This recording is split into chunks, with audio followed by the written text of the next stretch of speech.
Shalom, selamat pagi Amanginang, jemaat yang dikasihi Tuhan. Kita kembali bertemu di Renungan Pagi HKBP Denpasar untuk edisi hari ini, Sabtu 5 November 2022. Sebelum kita mendengarkan firman Tuhan, marilah kita bernyanyi terlebih dahulu. Kita bernyanyi.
Anugerah dan damai sejahtera dari Allah Bapa dan dari anaknya Tuhan Yesus Kristus kiranya menyertai kamu sekalian. Amin. Firman Tuhan untuk kita pada pagi hari ini tertulis dalam Matius pasal 11 ayat 29. Pikullah kuk yang kupasang dan belajarlah kepadaku, karena aku lemah lembut dan rendah hati, dan jiwamu akan mendapat ketenangan. Di dalam bahasa Batak dikatakan, Jakkon hamuma augakku, marguru mahamu tuau, aina labok doau, jala nasirip marroha, asadapotan hasonangan toddimuna. Demikian bunyinya.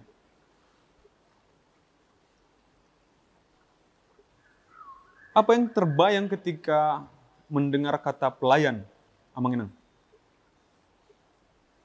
Pelayan ada yang bekerja di kafe mungkin, lalu kita akan kasih mereka perintah, pelayan, kemari.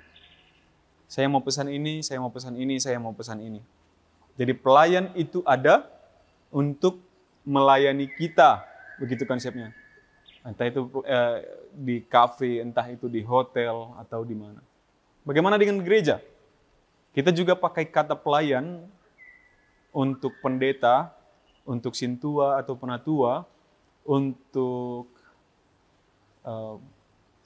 tim musik, song leader, untuk multimedia, untuk LCD dan yang lain-lain. Perangkat-perangkat ibadah itu kita sebut sebagai pelayan. Karena itu, karena kita pakai konsep kata pelayan, maka kita bawa konsep pelayan yang tadi, yang dari kafe. Pelayan, sini dulu. Itu yang kita bayangkan. Jadi ketika ada yang berbeda sedikit dengan yang di pikiran kita, katanya pelayan kok kayak gini?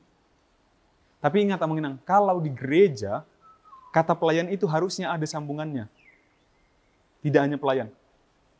Harusnya kata pelayan yang di gereja itu adalah pelayan Tuhan. Bukan pelayan manusia, bukan pelayan jemaat. Tapi pelayan Tuhan. Maka Tuhan yang boleh mengatakan kepada para pelayan yang di gereja itu, hei pelayan, kemari. Saya mau pesan ini, saya mau pesan ini, saya mau pesan ini. Itu adalah pelayan Tuhan. Pelayan itu disebut juga dengan hamba. Amanginang. Pelayan disebut juga dengan hamba atau kasarnya kita katakan dengan budak yang menyembah atau yang dikekang oleh satu tuan. Yang dikekang oleh satu tuan. Biasa mereka dipakaikan, mereka biasanya ditandai dengan bermacam-macam tanda. Ada yang pakai tato yang dibakar, dipanaskan, kemudian ditempelkan ke kulit, nanti membentuk huruf tertentu atau gambar tertentu. Oh, ini berarti budaknya si Anu. Ada yang dipakaikan gelang, ada yang dipakaikan kalung, dan macam-macam. Di perikop ini, Yesus menggambarkan orang-orang yang mengikut Dia sebagai, katakan sebagai ternak domba atau sapi atau lembu yang dipasangi kuk, yang biasa kita lihat kalau hewan ternak mau diarahkan begitu, dia pakai kuk yang dipakaikan di kuk begitu, yang di lehernya. Maka orang-orang pengikut Tuhan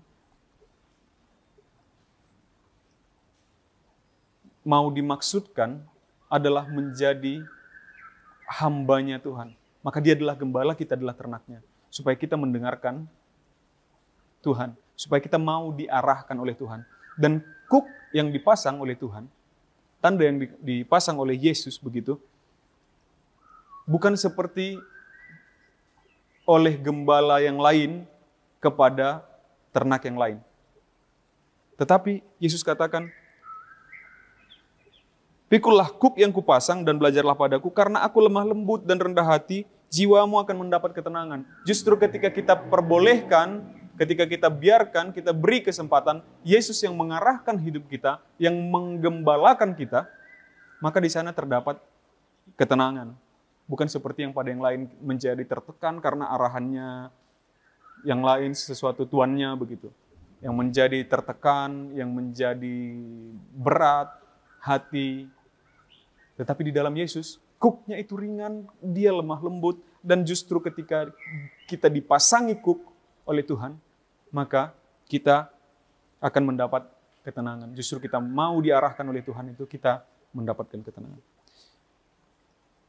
Sekarang akhirnya, Amang Inang, kalau kita adalah pengikut Kristus yang sama-sama dipakaikan kuk, yang mau menerima dipakaikan kuk oleh Yesus, maka kita semua adalah hambanya. Kita semua adalah pelayannya. Maka tidak ada yang lebih rendah atau yang lebih tinggi dari kita. Bahkan Yesus katakan, siapa di antaramu mau lebih tinggi dari sesamanya, maka ia akan menjadi pelayan di antara sesamanya. Melayani, saling melayani. Artinya mengenal. Ketika kita lebih melayani orang lain di hadapan Tuhan, begitu, maka di hadapan Tuhan justru kita lebih tinggi dari yang lain. Bukan justru ketika mau meninggikan diri di hadapan orang lain, di saat itulah maka kita direndahkan oleh Tuhan. Kita semua pelayannya, menang. Tapi kita bukan pelayan manusia. Kita pelayan Tuhan. Ketika kita mau melayani manusia, yang kita layani bukan mereka. Tapi yang sedang kita layani adalah Tuhan. Ketika kita berbuat baik kepada manusia, yang kita layani bukan merekanya sebagai manusia. Tapi kita sedang menjadi pelayan Tuhan. Karena di dalam pelayanan-pelayanan yang demikian, justru kita sedang mengimani bahwa, oh inilah arahan Tuhan. Ini saya sedang memakai kuk yang dari Tuhan. Dan di sini saya mendapat ketenangan. Kita adalah sama-sama pelayan Tuhan. Kita bukan pelayan manusia. Maka ketika kita melayani, ketika kita ibadah, yang kita lihat adalah Tuhan, bukan manusia. Demikian firman Tuhan. Amin, kita bersatu dalam doa.